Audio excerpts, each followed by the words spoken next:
ஆண்டவராகிய இயேசு கிறிஸ்துவின் நாமத்தினாலே மீண்டுமாக இந்த புதிய நாளின் காலை நேரத்தில் உங்களை வாழ்த்துகிறேன். ஆண்டவர் மலைப்பிரசங்கத்தில் அழகான வார்த்தைகளை சொல்லுகிறார்.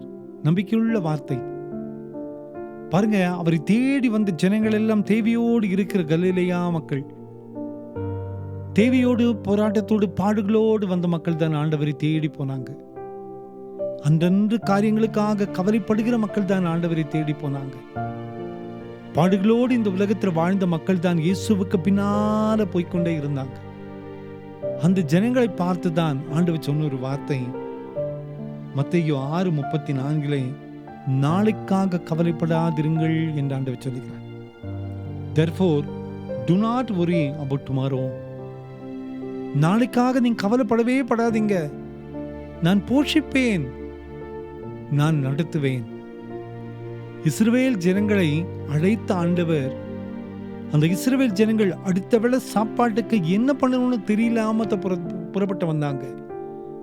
ஒண்ணுமே இல்லை, சாப்பிட ஒண்ணுமே இல்லை. ஒரு இரவிலே அற்புதங்கள் நடக்கிறது. ஜனங்கள் லட்சக்கணக்கான மக்கள் புறப்பட்டு வராங்க. அடுத்த வேளை சாப்பாட்டுக்கு ஒண்ணுமே இல்லை.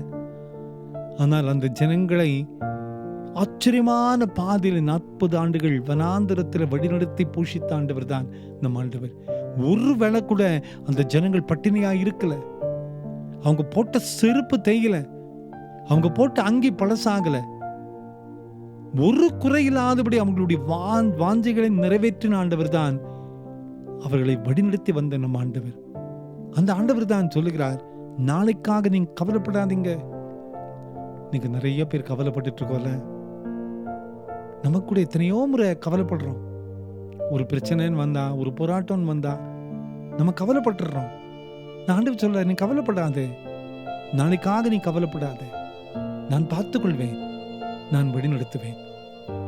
அன்பான குடும்பத்தின் மக்களே, ஒருவேளை நாம் ஆண்டவரை வைத்துக் கொண்டு கவலைகளை பார்த்து கவலைப்பட்டு கொண்டிருக்கிறோம். செயல்களை கண்டு நாம் கவலைப்பட்டு கொண்டிருக்கிறோம். ஆண்டவரை பார்த்துட்டோம் சொன்னா ஆண்டவர் நடத்தி விடுவார். அந்த ஆண்டவர் தான் சொல்லுகிறார், நாளைக்காக நீங்க கவலையே படாதீங்க. இது ஒரு விதத்துல நான் வழி திறப்பேன். எத்தனை ஆச்சரியமா ஜனங்களை நடத்தி கொண்டு வந்தேன். இதுவரைக்கும் நடத்தின, உன்னை நடத்தின, இனிமேலும் நடத்துவேன் என்று ஆண்டவர் சொல்லுகிறார். அந்த ஆண்டவர் நிச்சயமாய் நம்மை நடத்துவார். கடைசி வரை நம்மை நடத்துவார். ஒருவேளை குறை இருக்கலாம், போராட்டம் இருக்கலாம், கண்ணீர் இருக்கலாம், உடைவுகள் இருக்கலாம், பாரங்கள் இருக்கலாம். ஆனால் ஆண்டவர் சொல்லுகிறார், நாளைக்காக கவலைப்படாதீங்க, நான் அற்புதங்களை செய்வேன், வழிநடத்துவேன், சுமந்து கொண்டு செல்வேன் என்று சொல்லுகிறார். கவலைப்படாதிருங்கள். ஆண்டவர் சொல்லுகிற வார்த்தை, நாளைக்காக கவலைப்படாதிருங்கள், நான் கூடவே இருக்கிறேன். அந்த நம்பிக்கையோடு இந்த புதிய நாளை ஆரம்பிப்போம். கர்த்தர் என் பட்சத்தில் இருக்கிறார், அவர் நடத்துவார் என்ற நம்பிக்கையில் அவரையே நோக்கி பார்ப்போம். நாம் வெட்கப்பட்டு போகவே மாட்டோம்.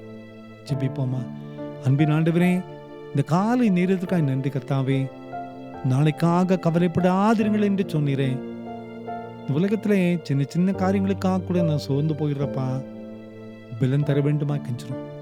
இந்த செய்தி கேட்டுக்கொண்டிருக்கிற ஒவ்வொருவருடைய வாழ்க்கையிலையும் நீர் அற்புதங்களை செய்யுங்க ராஜா. உங்களுடைய சமாதானம் கூட இருக்கட்டும், வழி நடத்தும். பிறந்த நாளையும் திருமண நாளையும் நினைவுக்குறுகிற ஒவ்வொரு பிள்ளைகளை ஆசீர்வதிங்கப்பா. உம்முடைய கரம் எங்களை தாங்கி சுமந்து கொண்டு வழி நடத்தட்டும். இயேசுவின் மூலம் ஜெபங்களும் எங்கள் நல்ல பிதாவே. ஆமேன், ஆமேன்.